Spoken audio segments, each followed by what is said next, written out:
across the past week, there's been some pretty heavy rain in Queensland in particular. Strathbogie, 432 millimetres on Thursday morning, all in the space of 12 hours, including 60 millimetres in just 1 hour.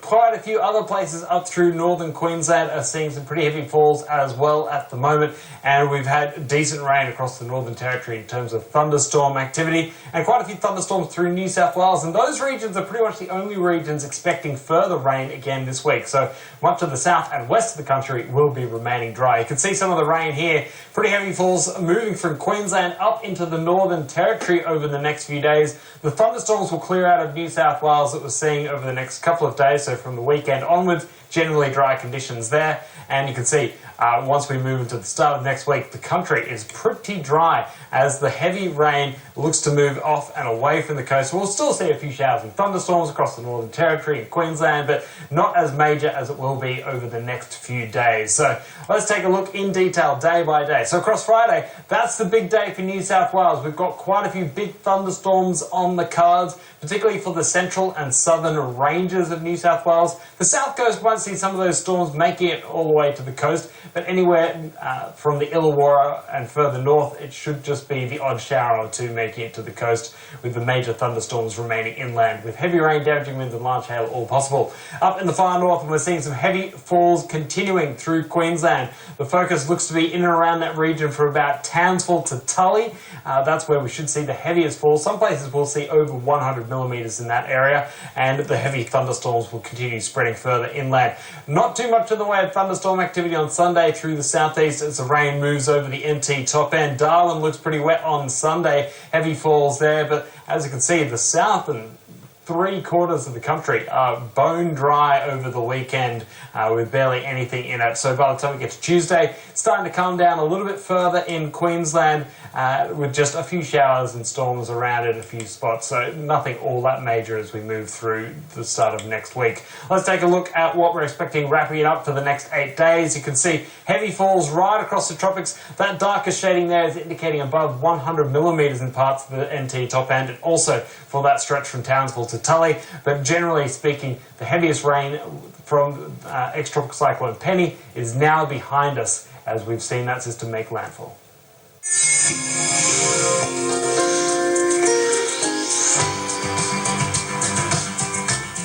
Ex-tropical cyclone Penny has certainly been bringing a lot of rainfall to parts of Queensland. West of Bowen, we saw 24-hour rainfall totals of 400 millimetres. It does look like she will track towards the northern parts of Queensland over the weekend and then spread across to northern parts of the Northern Territory. This large high pressure system is going to take charge across most of Australia, and it does look like we will have a severe heat wave for parts of central and southeastern parts of the country over the weekend. So we'll be looking at those temperatures getting into the high 30s, even low 40s. A bit of a cooler change, not really affecting temperatures too much because they'll bounce back up quite quickly for the weekend, but that change expected to roll through late Friday and early Saturday. But look at those red hot maps. So let's have a look at the temperatures. 41 in Alice Springs and a lot of dry icons, including Canberra, 35 degrees. If we do get that change, dropping down to 24 degrees on Saturday for Hobart, but then bouncing up to around 26 degrees, and fine conditions including Melbourne, 35 degrees for Adelaide and fine in the west as well. Perth on Sunday, a top of 30.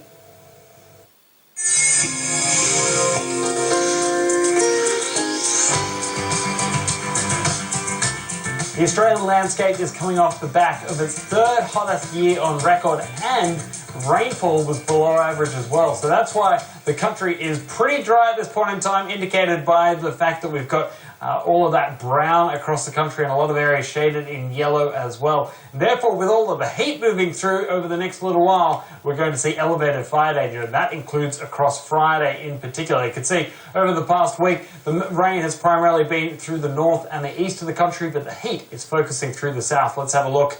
At the moment, the heat is through the centre of the country, but by the time we get to Friday afternoon, you can see temperatures soaring through South Australia, Western New South Wales, Even Tasmania is going to have above average temperatures, and the winds will be fairly gusty. So through Tasmania, we have very high fire danger in the forecast, and that is for the Midlands, Upper Derwent Valley and the southeast districts. And we've also got severe fire danger through much of South Australia, including the West Coast, the Lower Eyre Peninsula, the York Peninsula, mid-north, Mount Lofty Ranges, and also the lower southeast. But through Western Australia, further severe fire danger and even extreme fire danger through parts of the state. Moving forward an extra day, and we've still got that heat lingering on through the southeast, but a cool change will limit heating a little bit through South Australia. So very high fire danger for much of South Australia, but some severe fire danger in the north of Victoria. So dangerous fire weather is continuing, and it will then re-intensify through the west on Sunday, and then again across the south as we move through the start of next week.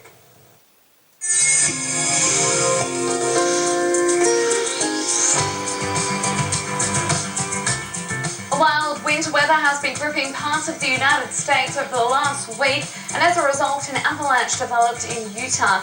Amazing images coming into us here at Sky News Weather. Take a look. More than 5 feet of snow that came barreling down the backside of the Wasatch onto a mountain road. It was a serious slide, and one North Ogden couple wasn't looking for adventure when they got stuck in it. A shovel. It's the one thing David Kennebeck will be carrying in his car from now on. Okay, I might be able to get out of this, but then I saw 40, 50 feet up the road in both directions were 2 bigger slides that we could not get out of. Trapped by an avalanche, Erica Kennebeck says it happened in a split second. She thought it was blowing snow at first, and then all of a sudden there were several feet of snow up against her door. And through my head for a second was happening, like, maybe this is how we're gonna go. Like, it's like horrible to think about, you know. The Kennebecks both climbed out of the driver's side, but the car wasn't moving. They left a note, and a good Samaritan from the other side of the slide took them home. At first you think, wow, what bad luck that we're the only car that got trapped in it. You know, all the other cars were stuck on either side, but after the fact, it's like, wow, how blessed we are that it wasn't worse. Weber County fielded the 911 report and came across the Kennebeck's car. This is video of David driving home late last night between a wall full of snow. Too much snow at once, and we couldn't keep up with it.